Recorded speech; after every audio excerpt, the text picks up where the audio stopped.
رحیم تمام عمرہ اور حج زائرین معتمرین اور حجاج کو السلام علیکم ورحمۃ اللہ وبرکاتہ۔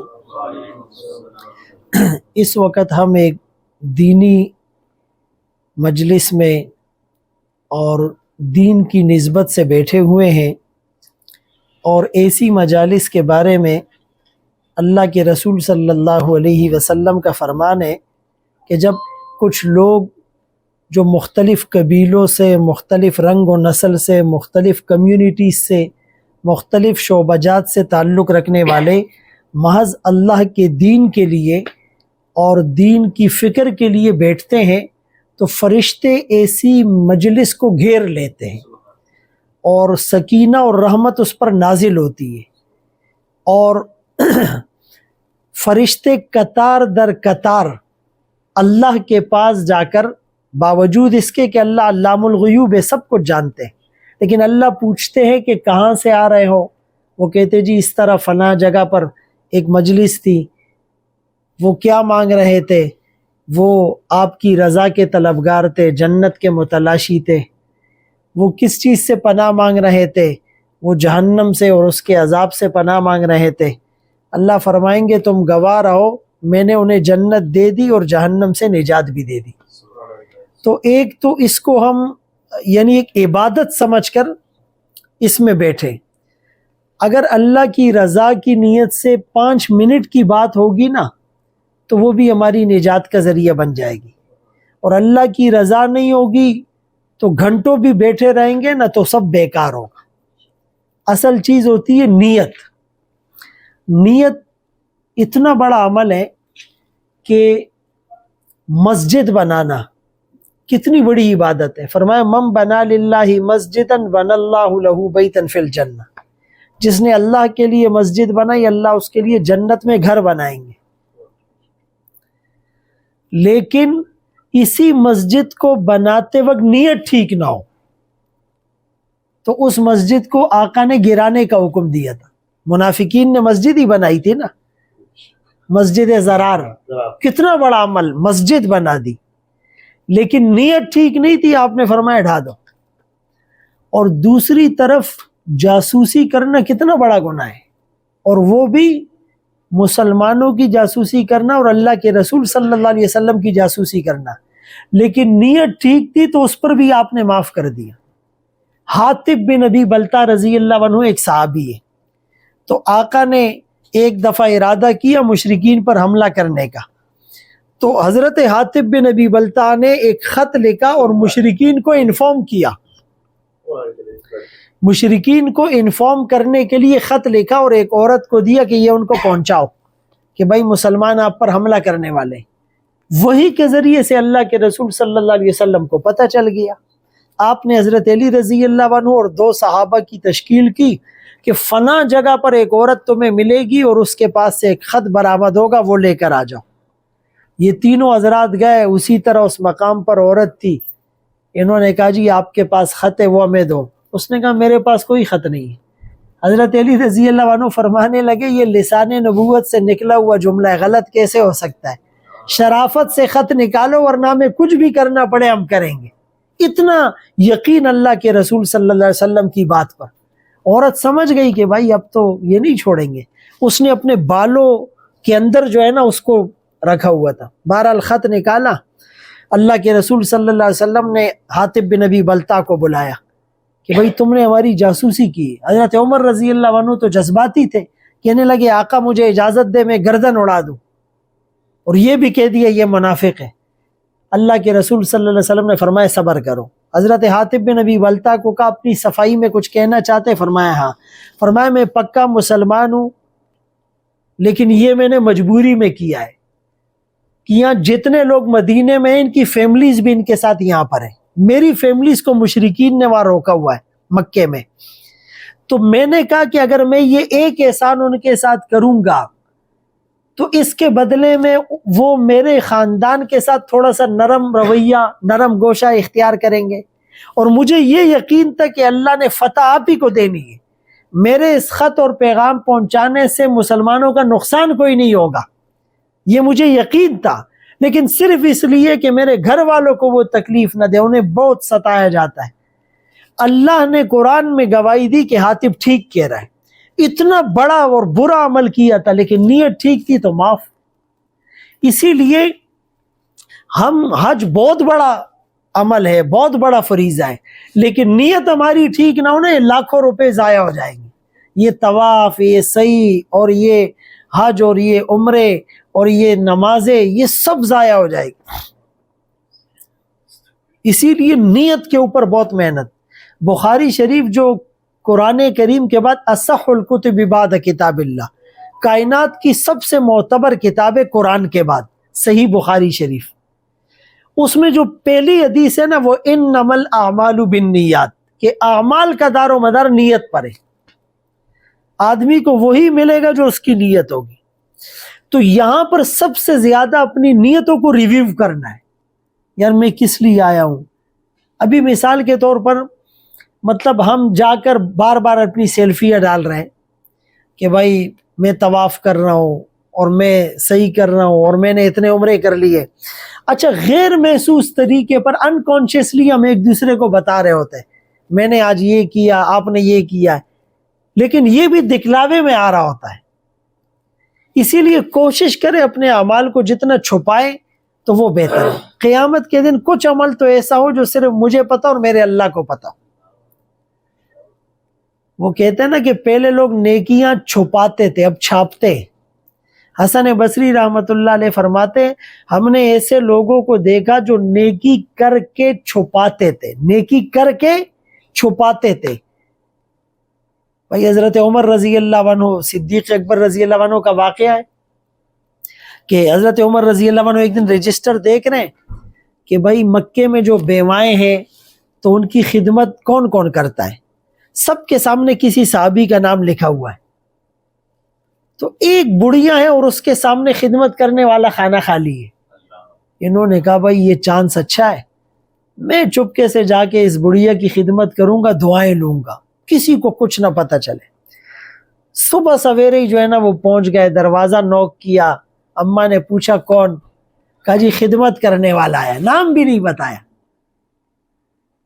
تو اس نے کہا جی خدمت کرنے والا خدمت کر کے جا چکا ہے۔ یہ بڑے حیران ہوئے، بھائی کھانے میں کسی کا نام نہیں ہے، میں صبح سویرے آ گیا ہوں، مجھ سے پہلے بھی کوئی پہنچا ہوا ہے۔ اگلے دن تھوڑا اور جلدی چلے گئے اور کونے میں بیٹھ گئے کہ کون آتا ہے۔ دیکھا ایک آدمی چہرے پر چادر ڈالے ہوئے، ابھی صبح صبح اندھیرا بھی ہے اور وہ دبے قدموں آ رہا ہے۔ فوراً حضرت عمر رضی اللہ عنہ گئے، جب چادر ہٹائی حضرت ابو بکر صدیق رضی اللہ عنہ، یہ ان کا حال تھا۔ اسی لیے سب سے بنیادی چیز نیت ہے۔ اپنی نیت کو جتنا، حسن بصری رحمت اللہ علیہ فرماتے پہلے لوگ نیکی کر کے چھپاتے تھے، پھر ایسا زمانہ آیا کہ نیکی کر کے بتاتے تھے، اور اب وہ زمانہ ہے کیا کسی اور نے تختی اپنی لگا لی، کہ کر کے اتنا روتے تھے کہ ہم گناہ کر کے بھی اتنا نہیں روتے۔ یہ جملہ بہت اہم ہے۔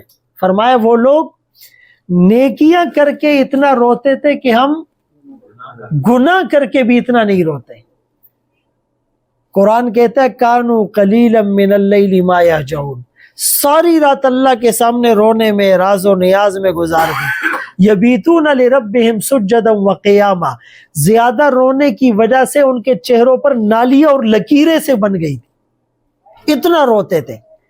اچھا، ساری رات عبادت کی اور صبح وبالاسحار هم یستغفرون، پھر استغفار کر رہے ہیں۔ کیوں؟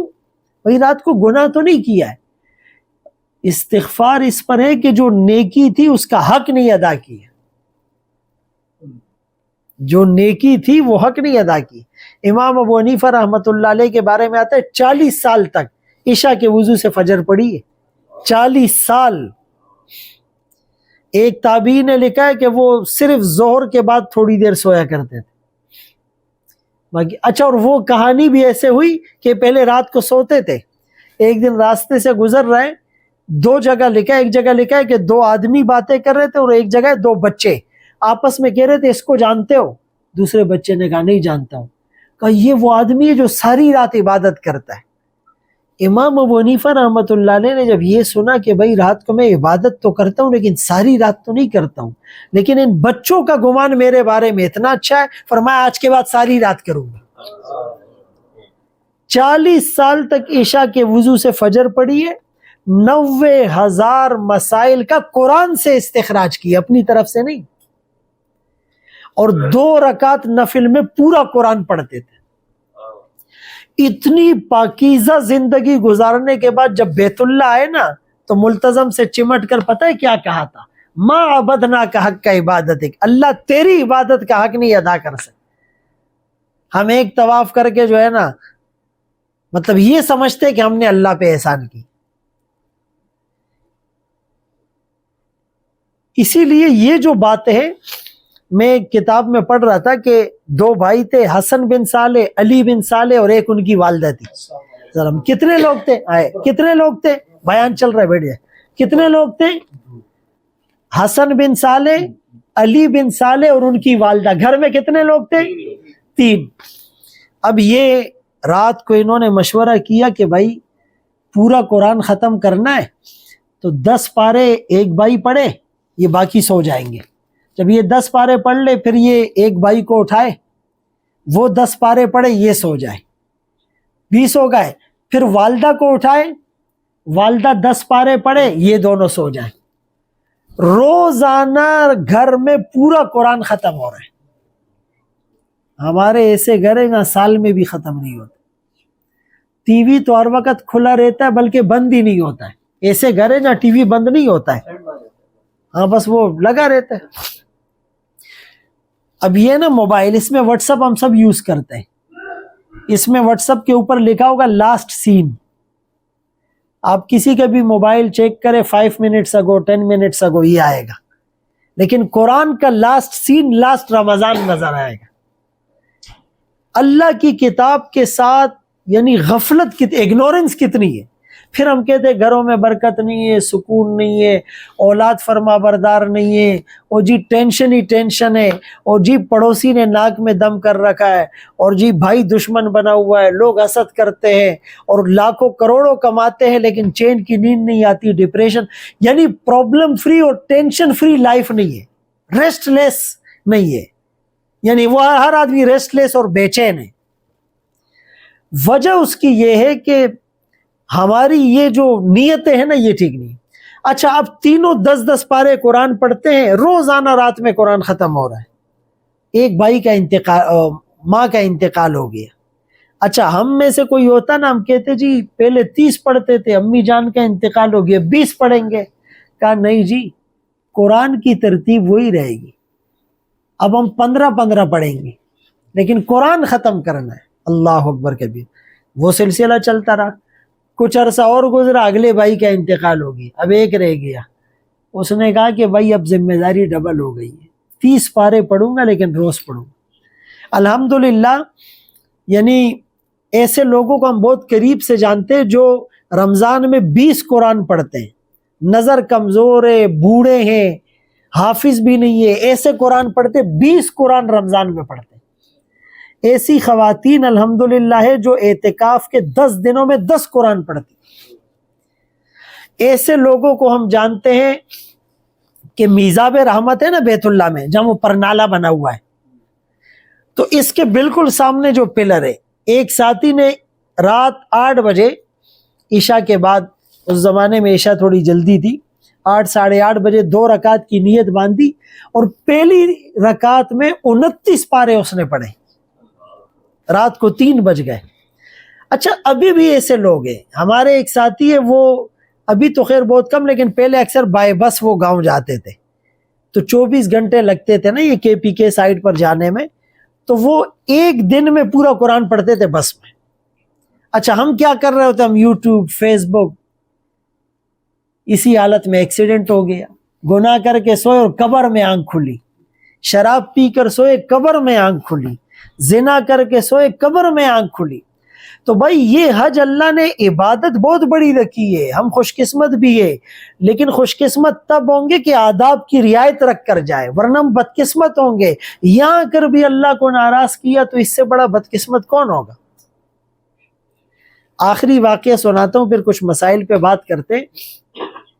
ایک شہزادہ تھا اور اپنے شاہی لباس میں نوکر چاکر اور بڑے پروٹوکول کے ساتھ جا رہا ہے نا، تو ایک اللہ والے کی مجلس لگی ہوئی ہے، جیسے حرم میں بھی اوپر آپ دیکھتے ہیں نا جگہ جگہ لگی ہوئی تھی مجلس، کبھی کبھی آپ وہاں بھی بیٹھ جایا کریں۔ آپ بولیں گے جی وہ عربی میں ہمیں عربی نہیں آتی ہے، کوئی مسئلہ نہیں، آپ کو ایک لفظ بھی سمجھ میں نہ آئے تو بھی آپ کو ثواب ملے گا کہ آپ طالب علم بن گئے۔ اور یہ مسجد نبوی کے اعمال میں سے تھا، اللہ کے رسول صلی اللہ علیہ وسلم اور صحابہ کی مجلسیں لگتی تھی اور یوں صحابہ بیٹھا کرتے تھے، یہ وہ سنت ہے، کبھی کبھی اس کو بھی زندہ کریں اور پھر آیات آپ کو سمجھ میں آئی جائے گی۔ تو بہرحال اللہ والے کی مجلس لگی ہوئی ہے، شہزادہ گزر رہا ہے اپنے پروٹوکول کے ساتھ۔ اچھا چلتے چلتے وہ کانوں میں اس کے ایک جملہ سنائی دیا نا، ارادہ نہیں تھا، غیر ارادی طور پہ کان میں ایک جملہ سنائی دی، یہ چلا گیا۔ رات کو اس نے شراب اور شباب کی جو محفل تھی وہ لگائی، گانے ہیں اور موسیقی اور ناچ، ساری چیزیں۔ بہرحال جب 3-4 بجے وہ محفل ختم ہوئی، لوگ چلے گئے، یہ اپنے کمرے میں سونے آیا۔ اب جب اس نے اندھیرا کیا، اب اس کو وہی جملہ جو ہے نا وہ ریکال ہو رہا ہے ذہن میں، جو غیر ارادی طور پہ سنا تھا۔ اس جملے نے اتنا ڈسٹرب کیا، اس کو ساری رات نیند نہیں آئی، کروٹیں بدلتا رہا بے چینی سے۔ بس کسی طرح اللہ اللہ کر کے صبح ہوئی۔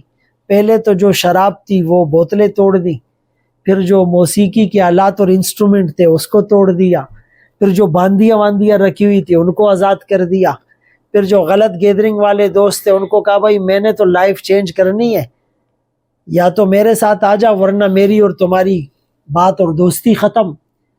اور دوبارہ پرانے کپڑے پہنے، مطلب سادے سے، اور بغیر پروٹوکول کے گیا۔ اگلے دن اسی جگہ پر وہی مجلس پھر لگی ہوئی ہے، جا کے بیٹھ گیا۔ اب لوگوں نے کچھ پہچان لیا، بھائی یہ تو بڑا شہزادہ ہے، تو بڑے پروٹوکول میں چلنے والا تھا، آج تو اس کی کیفیت ہی کچھ اور ہے۔ تو اس اللہ والے نے پوچھا کیا مسئلہ ہے؟ اس نے کہا حضرت کل کے آپ کے ایک جملے نے میری کائنات بدل دی، دنیا بدل دی۔ اب وہ جملہ کیا تھا وہ میں اور آپ بھی سن لیں اور دل کے کانوں سے سن لیں، شاید ہماری دنیا بھی بدل جائے۔ وہ جملہ یہ تھا عجبا لضعیف یعصی قویہ، تعجب ہے اس کمزور انسان پر جو طاقتور اللہ کی نافرمانی کرتا ہے، تعجب ہے اس کمزور انسان پر جو نطفے سے پیدا ہوا ہے۔ ابھی جو تلاوت کی ہے نا وَلَقَدْ خَلَقْنَا الْإِنسَانَ مِنْ صَلْصَالٍ مِّنْ حَمَإٍ مَّسْنُونٍ، ایک جگہ قرآن کہتے ہیں گارے مٹی سے پیدا ہوا، دوسری جگہ فرمایا مِن نُطْفَةٍ، گندے نطفے سے پیدا ہوا، کپڑے پر لگے کپڑا ناپاک، بدن پر لگے بدن ناپاک۔